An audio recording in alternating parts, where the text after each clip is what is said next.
আর কতজন সিফাতের চিৎকারে বাংলাদেশের ঘুম ভাঙবে? প্রতিদিন সিফাতদের সংখ্যা বাড়ছে। এদের আর্তনাদে সত্যিই কি আমাদের কিছু যায় আসে? না।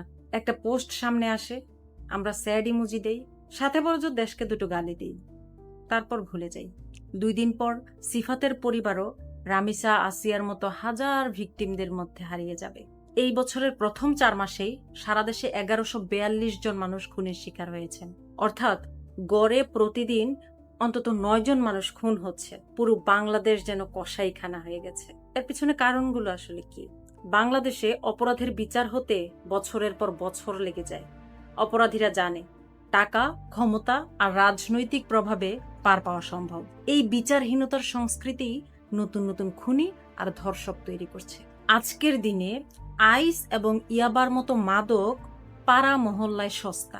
মাদকের টাকা জোগাড় করতে মানুষ তার নিজের পরিবারকেই খুন করছে। সাথে যুক্ত হয়েছে মানসিক স্বাস্থ্যের চরম অবহেলা। একজন মেয়ে তার বাবার কাছে নিরাপদ না, একজন ছাত্র তার শিক্ষকের কাছে নিরাপদ না। খুনি, ধর্ষক, সাইকোপ্যাথরা আমাদের চারপাশে স্বাভাবিক মানুষের মতো ঘুরে বেড়াচ্ছে। আমরা আমাদের সন্তানকে জিপিএ 5 পাওয়া শেখাচ্ছি, কিন্তু ভালো মানুষ হওয়া বা নারীকে সম্মান করা শেখাচ্ছি না। পরিবার আমাদের নৈতিকতা শেখাতে ব্যর্থ, সমাজ মানব ধর্ম প্রতিষ্ঠা করতে ব্যর্থ, মানবিকতা শিখাতে ব্যর্থ, আমাদের শিক্ষা ব্যবস্থা আমাদের সঠিক শিক্ষা দিতে ব্যর্থ।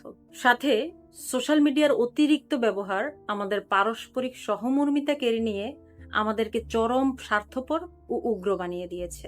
তাহলে এসবের কি কোনো সমাধান নেই? উন্নত দেশেও অপরাধ হয়, কিন্তু সেখানে এদেশের মতো পার পাওয়া যায় না।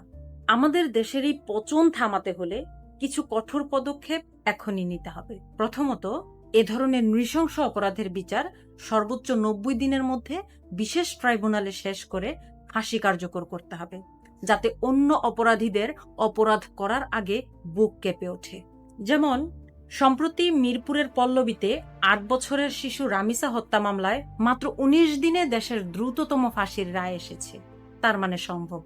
কিন্তু প্রশ্ন হচ্ছে, প্রতিটা মামলা কি এমন স্পিডি ট্রায়াল বা দ্রুত বিচার পাচ্ছে? না, পাচ্ছে না। তাই সবার আগে প্রয়োজন আইনের কঠোর শাসন ও নিশ্চিত বিচার। এবং শুধু আইন করলেই হবে না, আমাদের দরকার স্মার্ট জাস্টিস সিস্টেম। প্রতিটি ধর্ষণ মামলার মেডিকেল রিপোর্ট যেন 72 ঘন্টার মধ্যে আসে, তা নিশ্চিত করতে হবে। এছাড়া আমাদের পাড়া মহল্লায় সিসিটিভি নজরদারি বাড়াতে হবে। কিশোর গ্যাংয়ের পিছনে থাকা রাজনৈতিক গডফাদারদের পরিচয় না দেখে সোজা জেলে ভরতে হবে। এবং সবচেয়ে জরুরি, পারিবারিক শিক্ষা। আপনার সন্তান কার সাথে মিশছে, সোশ্যাল মিডিয়ায় কি দেখছে, সেই খোঁজ আপনাকে রাখতে হবে। ছোটবেলা থেকেই সন্তানদের নৈতিকতা, মানবিকতা এবং নারীদের প্রতি শ্রদ্ধাবোধ শেখাতে হবে। দিন শেষে এই সমাজটা আপনার, আমার, আমাদের সবার। তাই সচেতনতা নিজেদের ঘর থেকে শুরু করতে হবে।